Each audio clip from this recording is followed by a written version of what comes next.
Hi Dave. I'm just going to read this, excuse me, because I sent this into Laura earlier. In what ways would you like to see the structure and infrastructure of the club and its management and direction changed while limiting the possible damage and poor publicity that such changes may cause? And on a similar note, what can the rank and file supporters of our club, like us, do to bring pressure on the current board? Thank you. I think if I go to the back end of your question, I think it's going to be very, very difficult for supporters to bring pressure on the board because, you know, we're certainly not at a stage, and I certainly wouldn't recommend, we're not aware of the Easdales and the Ashleys. We don't have a bunch of people there that don't have the club's interests at heart. I mean, every single director on the board are Rangers minded and they're basically Rangers supporters. But where I have concerns is where, and I go back to the value system again, that if the club is going to run, or if the board is going to run the club a certain way, then I think it's very, very important that your most important stakeholders are told what you're going to do and how you're going to run the club and what you're going to do with the money. So for example, what I always try to do is if we went to supporters, as we often did, as we need you to do, and ask them to put their hands in their pockets, I always gave an assurance, which was an absolute guarantee that any money the supporters put into the club and any trading activity of players will get back into the squad. So I said to the supporters, they asked me maybe for an 8% ticket increase, whatever the figure was at the time. I know it's a lot of money, I know things are tight, but please, what I do promise you is we need money and we'll all put it back into the club. And what I'm finding with the board at the moment is just this lack of transparency, that we're saying, what are you actually doing? What are you doing with the money? You know, if you change the way you run the club, just come and tell us, tell me. So, you know, I look at simple, and I went to the board, and my frustration is partly because my preference is to engage the board. I'm the largest shareholder. I've never ever, I mean, I've been in business for 40 odd years, but public companies. I mean, I've never seen a situation where your largest shareholder is ignored by the board. And I will go to the board and say, listen, guys, I mean, let's take something very simple, which I think must be in the minds of a lot of supporters.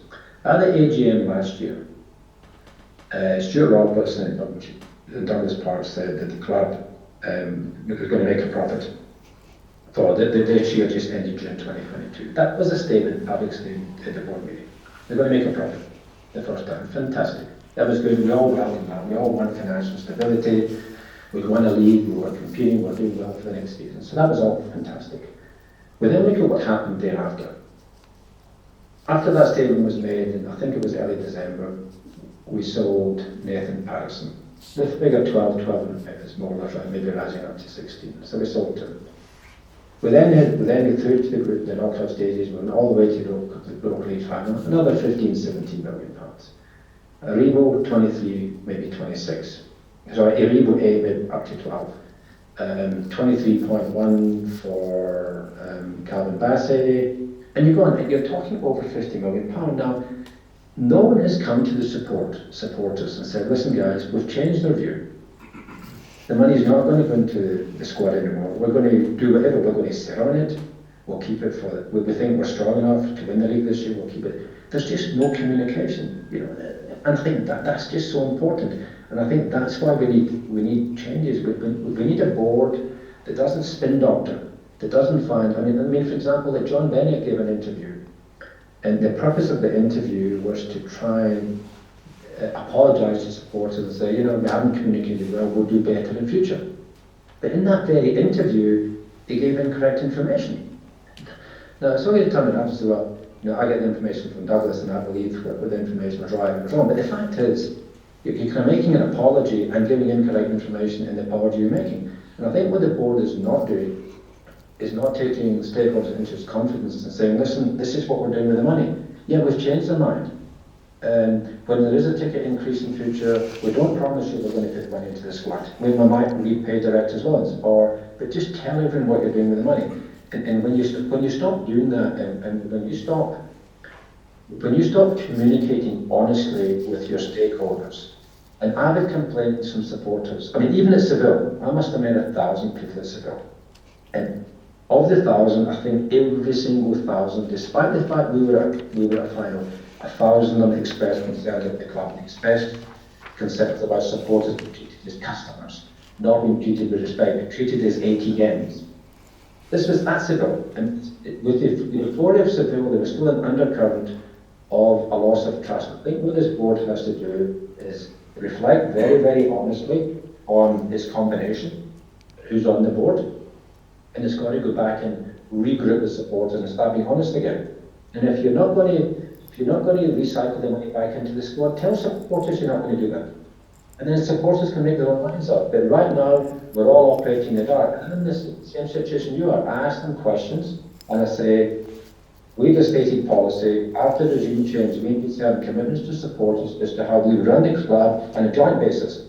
And again, getting back to Douglas, Douglas made a comment, well, he's putting all his money in, he's no letting supporters tell him how to spend his money. I put in more than Douglas. I put in more money than any person in the history of the club. In 150 years of club, I put in more money than him. I'll tell you what, supporters will put in a lot more than me.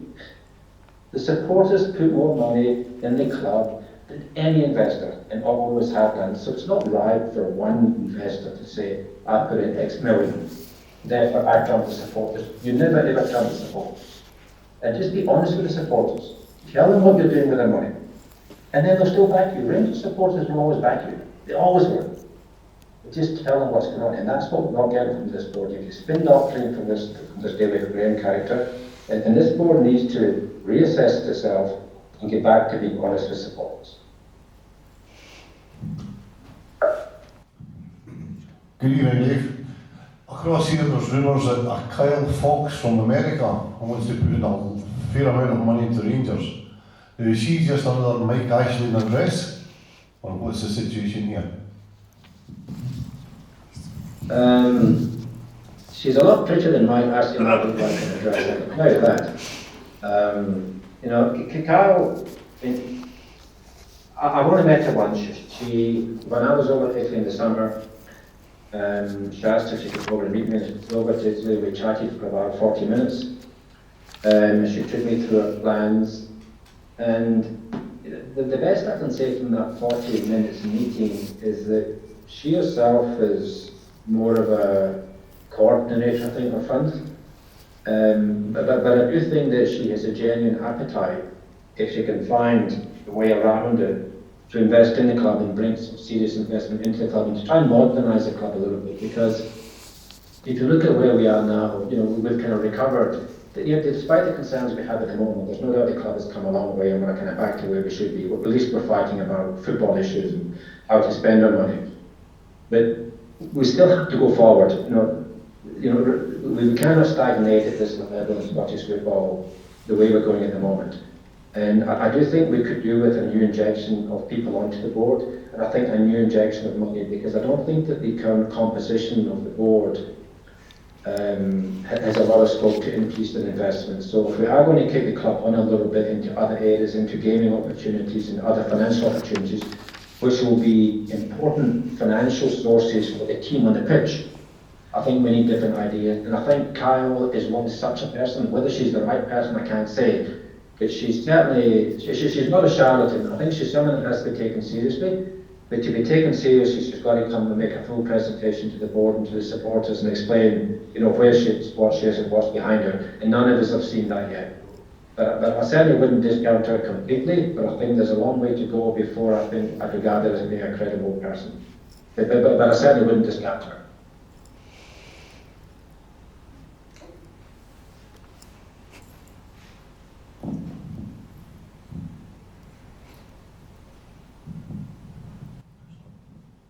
Hi Dave, Craig Houston here. Can I just clarify something, Dave? I think you said before I asked my question. Did you suggest earlier that you believe other directors have the same feelings about Douglas Park as you have?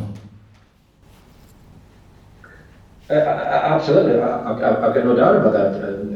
And one that was kicked off the board, which is Barry Scott. I think Barry was very concerned about the fact that so much of the board activities were being done in secret. Without all the board members knowing what was going on. So instead of having board meetings, you get little cabals of people, some of whom are not even on the board, making decisions. So there's no doubt in my mind that as much as some of them might find it difficult to stand up to Douglas, that there are great concerns with the existing range of board as to the direction the club is taking. Okay, so on to my question then. I believe you've got the strength of character that you would quite happily vote against Douglas at an AGM. Do you believe the other directors with the same opinion have got the same strength of character to do similar? I think if another director did so based on the example you made of Barry Scott, that'd be a suicide attempt. So I'm not sure that that would happen. But I said I can confirm that as far as I'm concerned, I'll be voting against resolutions 2, 7 and 8. And I really don't see why, but the resolutions, take resolutions 8 where the board gives control of shares and can issue them to themselves, only to themselves. I was the one first proposed that at the AGM a number of years ago. And the reason that I did that at the time is because we needed to dilute the Ashleys and the Eastgales. So we departed from what one would call normal shareholder democracy under very, very special circumstances to make sure that Ashleys and the Eastgales couldn't all arrive to let us keep control of the club. And that was approved and voted on despite the opposition of the Ashleys and the Eastgales. But, shareholder democracy is not something that one sets aside very easily. And I think for this existing board in the current environment to continue to retain powers, where, for example, they could exclude me. They can say, we think Dave King's becoming a nuisance, he's talking against us too much. Therefore, we will have a share issue, not let Dave King participate, not let Club 1872 participate. I think that's wrong. The circumstances now are very different from what they were years ago. So I'm voting against the appointment of Douglas in the resolution 7 to give the board control over shares.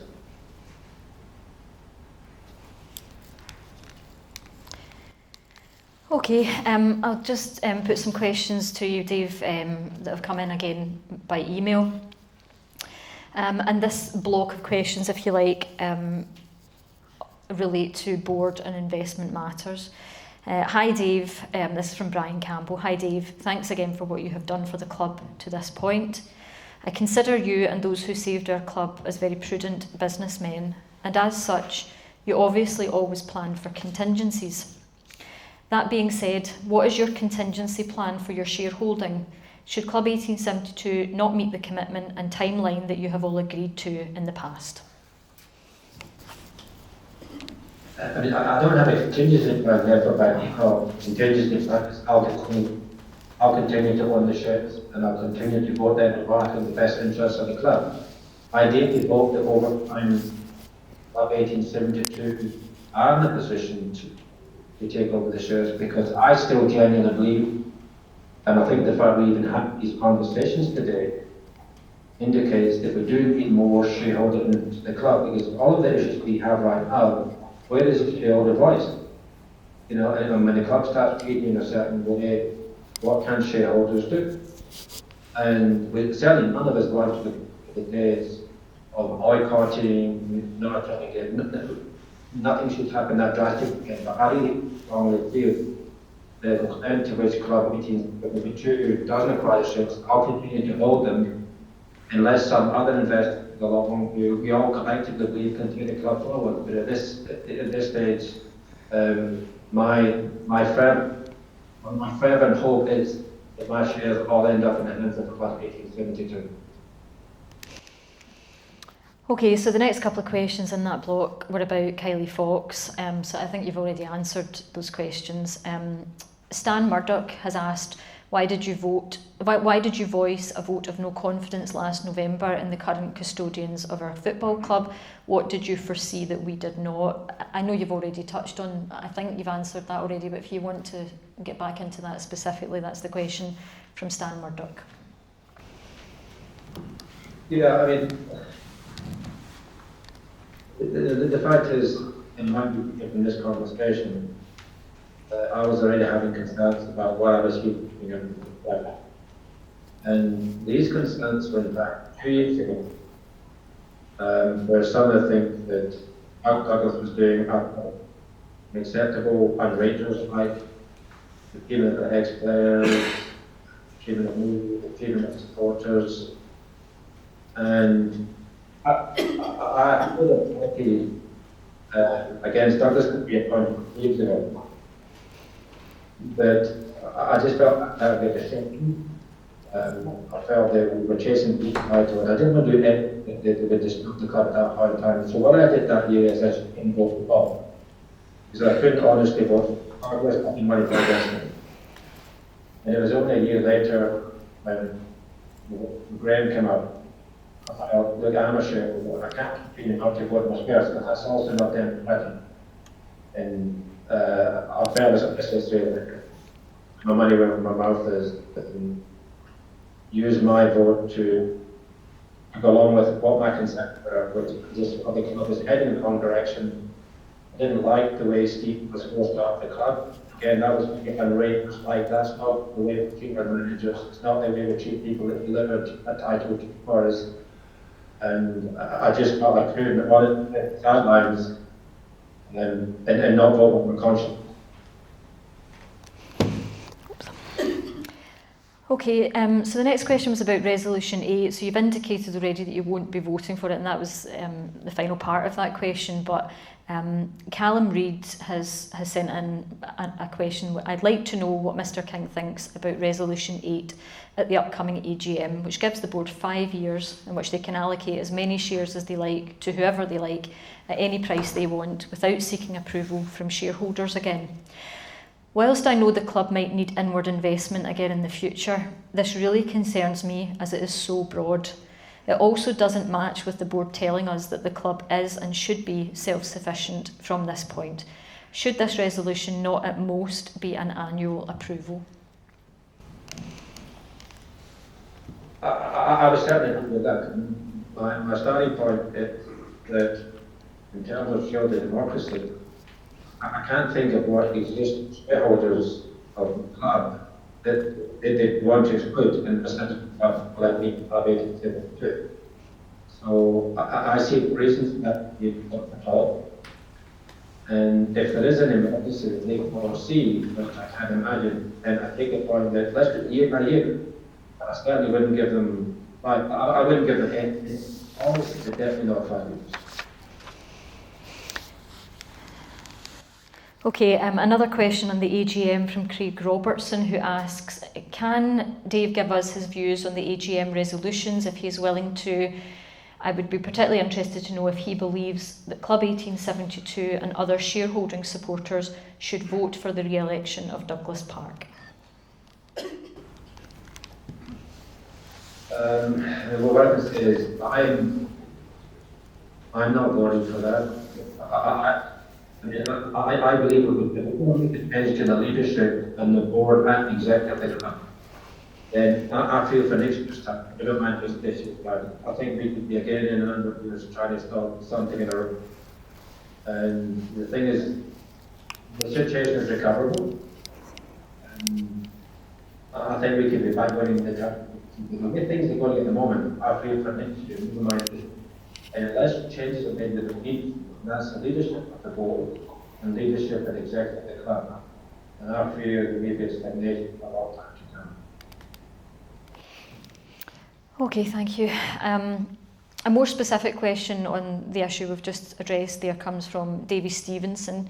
He asks, how do we get rid of the parks and get new investment and new owners into the club? Sorry, there's also a similar question from Jodie Lockery, who asks, do you think the custodians of the club will step down and let the club have a majority fan shareholding? As far as the rid of the parks, I think we must bear in mind, you know, Douglas has been a power support for the club. Douglas has put his money in the club for the presidents, so it's not all bad there. I think Douglas was not the right way. I think either Douglas should, unless someone else be chairman, or else he should step off the board.